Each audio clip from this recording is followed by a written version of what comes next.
Big news, open houses are back. So what does that mean for real estate? Let's get started.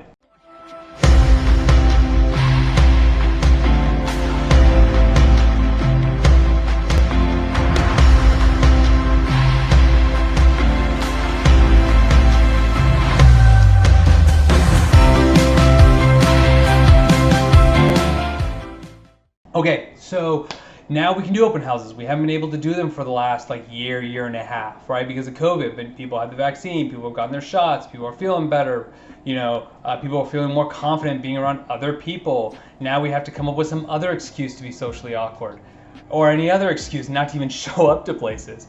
But regardless, open houses are back, at least for now. So what does that mean? Well, if you're a buyer, hopefully it means you have easier access to homes.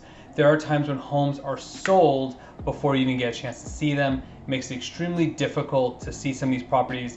I've seen both on the listing side and the buy side writing blind offers ahead of time. Hopefully that means we won't have to, because now we can accommodate better. It also means from a listing agent's perspective, I don't have to worry about scheduling showings every 15 minutes. And if one person's late, it pushes everyone back. I hated it. I did it because I didn't have a choice. But hopefully with open houses, it can kind of help in alleviating that pressure. Now, for sellers, it actually can be a good thing. The problem is there are only so many hours in the day, right? On one of my latest listings, I did about 60 showings. And even then, I probably could have done another 10 to 15 showings. But the reality is we got such good offers, it didn't necessarily make sense to start bringing in more people. So now with open houses, you can get everybody in. Anyone who wants to do a second showing, come through the open house. It's open. You pick a time, just show up. And that allows you, the seller, to get even more exposure than you had before. So it's good for the listing agents. It's good for sellers. Granted, you might have looky-loos come through, neighbors, friends, family, that guy you don't really like. So there is that risk, but it's a calculated risk. Have that conversation with your realtor to see if it makes sense for you. For buyers, it's great. It's easier to get into properties before they're gone. And even for buyers agents, I try to be there for all my showings with my buyers. But if I have more than one buyer, sometimes I can't be everywhere at once.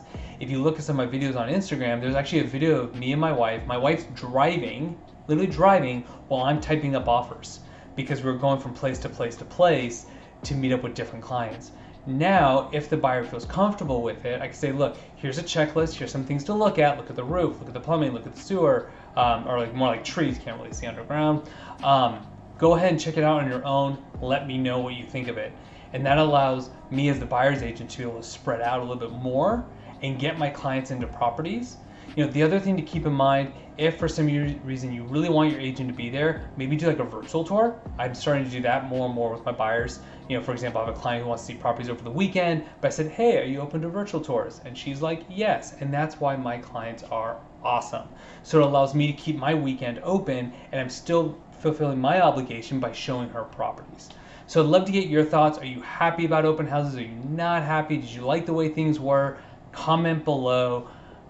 Subscribe, follow, show some love, share it with your friends. You guys have a great rest of your week.